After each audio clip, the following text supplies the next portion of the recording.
So in this tutorial we will learn that what is comma statement and how comma is important and Python.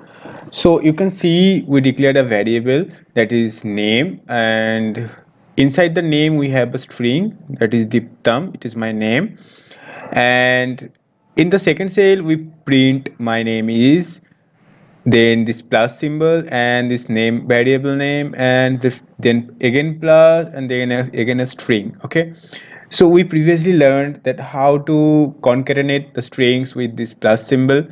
So if you run this statement, before that we have to run this statement also.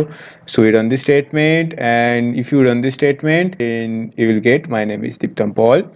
And if you use comma, it will generate a space in between this is and this variable name, and we don't need to write this plus and space between these quotation marks. You can see we didn't add any kind of space inside these quotation marks. So if you run this statement, it will add the space automatically. So because this comma automatically add a space between the previous string and after string.